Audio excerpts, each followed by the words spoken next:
प्रिय कृषक किसान भाइयों, जैविक खेती से जुड़े हुए सभी देवियों एवं सज्जनों, मैं doctor DK Singh, professor Pantnagar university. जैसा कि मैं जैविक खेती के बारे में आप लोगों को बताता आ रहा हूं कि जैविक खेती किस तरह से करें, कैसे करें।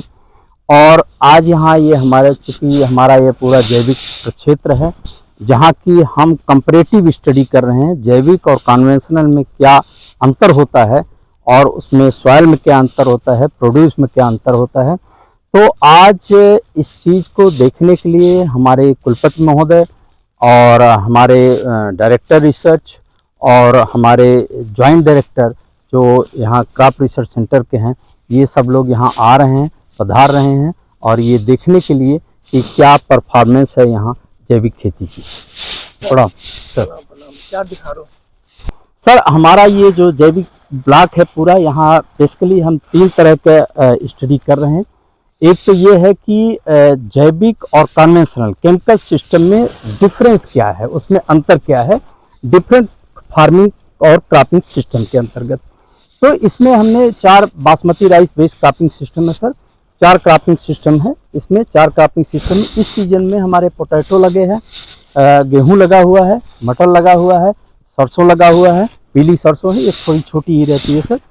तो इसमें हम ये देख रहे हैं कि क्वालिटी में क्या डिफरेंस होता है, सॉइल क्वालिटी में और प्लांट क्वालिटी और प्रोड्यूस क्वालिटी में क्या डिफरेंस।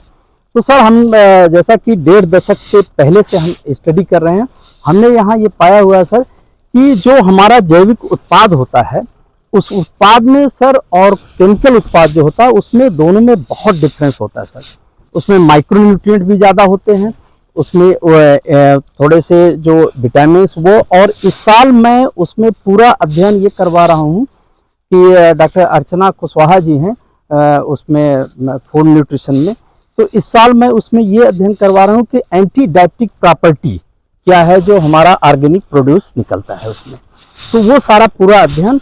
और सॉइल में सर हमने ये पाया है काफ़ी चेंजेस, ऑर्गेनिक मैटर ऐड करना और ऑर्गेनिक सॉइल में। इसमें सर हमारे डायरेक्टर रिसर्च साहब भी आए हैं, हम आपका भी स्वागत करते हैं। इन ऑर्गेनिक मैटर ऐड करना सर और ऑर्गेनिक सॉइल में, इनमें काफ़ी डिफरेंस होता है, बहुत डिफरेंस होता है सर। एंजाइमेटिक एक्टिविटी, माइक्रोन्यूट्रिएंट, और इसके साथ साथ सर अभी पिछले डॉक्टर मानसी हैं वेटनरी साइंस में, साल्मोनेला होता है, ये फूड पैथोजन है, टॉक्सिन है सर, बहुत प्रॉब्लमेटिक है राजस्थान वगैरह में। तो हमने यहाँ एक स्टडी किया हमने ऑर्गेनिक वर्सेस केमिकल में।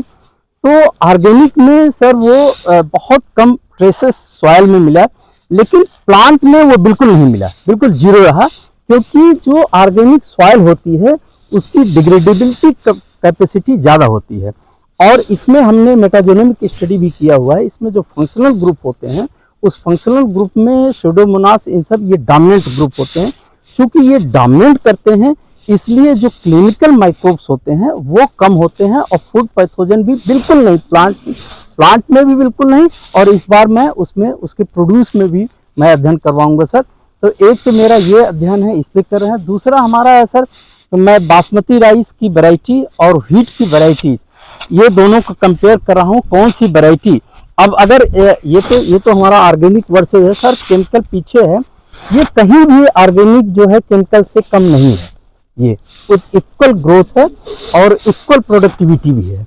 और सर हमने जो यहाँ 12 वैरायटीज लगाई हुई हैं व्हीट की, उसमें एक वैरायटी हमारे यहाँ की है जो पंतनगर की वैरायटी, यहीं से डेवलप की हुई वैरायटी है सर। वो बहुत अच्छा UP 903 बहुत अच्छा परफॉर्म कर रही है ऑर्गेनिक में, वो हमारे यहाँ के लोग नहीं जानते। हमारे जैसे जो इसमें जो पानी आप डालते हो जी, पानी की क्वालिटी कैसी है सर? पानी की क्वालिटी थोड़ा सा सर उसमें भी साल्मोनेला है, लेकिन जब वो पानी जब हम इसमें डाल देते हैं, पानी की क्वालिटी थोड़ी सी बहुत अच्छी नहीं है, क्योंकि वाटर टेबल यहाँ ऊपर है इसलिए बहुत अच्छी क्वालिटी नहीं है।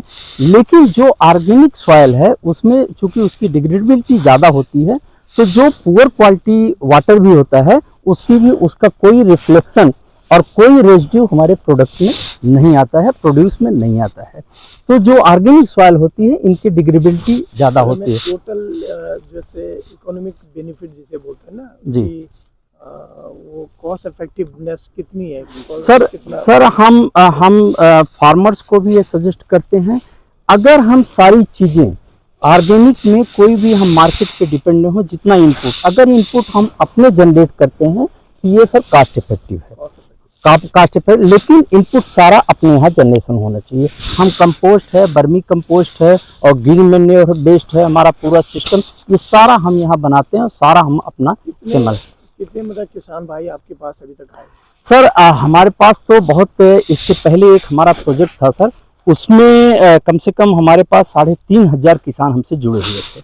अभी भी बहुत सारे ऑर्गेनाइजेशन हैं, बहुत सारे किसान हैं जो हमसे जुड़े हुए हैं और 5 साल तक तो हमसे कंटिन्यूस जुड़े थे।